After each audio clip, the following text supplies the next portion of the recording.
Kak, bagi akak ke pakai puan? Ha? Bagi akak ke pakai puan? Puan dah. Puan lah. Kak muda menung. Oh, Ni jersey tahun bila ni? tahun 2001 ataupun 2002 lah. 2001-2002 lah. Zaman tu siapa player terkenal? Tu player dia Francito, penyerang dia lah. Ha. Francito.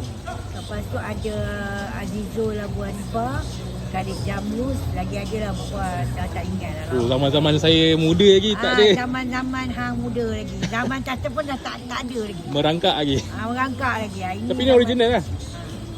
Oh. Ni kalau saya nak beli berapa kak? Puan?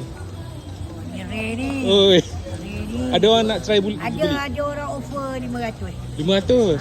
Betul. 500. Tapi tak jual lah. Tak jual. Kenapa? Pakai dari tu. Ada member collector lah dia. Dia nak 500. Mula dia kata nak 200 setengah. Lepas tu saya cakap mana boleh ni rare ni. Saya pakai daripada muda kan. Lepas tu dia kata 500 lah, 500 last. Tak ada juga. Tak ada lah. Tak jual lah. Simpan lah. Okey. Puan memang dari Perak ni. Perak. Tengok bola datang KL ni. Datang KL.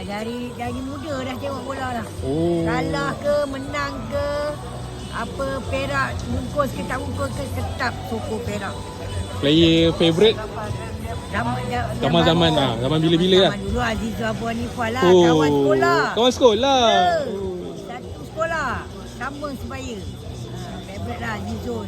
Dia punya penyerang memang cantik lah. Dia memang tak ada tanding lah. Belum lagi dapat lah tengok pemain Perak yang macam tu lagi. Belum dapat lagi. Macam saya suka dulu Azrul Amri Burhan. Amri pun cantik. Tapi Azizul ni kira dia lain zaman dia tu memang cantik lah. Lebih kurang macam kalau Selangor dulu macam Motadari. Sebut je Azizul Perak. Perak. Dia main Perak lah dulu. Zaman dia. Maybe prediction sikit lawan UM hari ni. Harapan tu memanglah kita nak menang kan. Tapi datang jauh pula tu. Sebab kita dah kalah dengan dia kan. Dah 2 kali lawan ni kita dah kalah. Kalah pun taklah banyak 1-0. Tapi minta hari ni Perak boleh lah beat UM 1-0 menjadilah dia menang 3 mata. Alright. Okay, thank you. Terima kasih. Okay.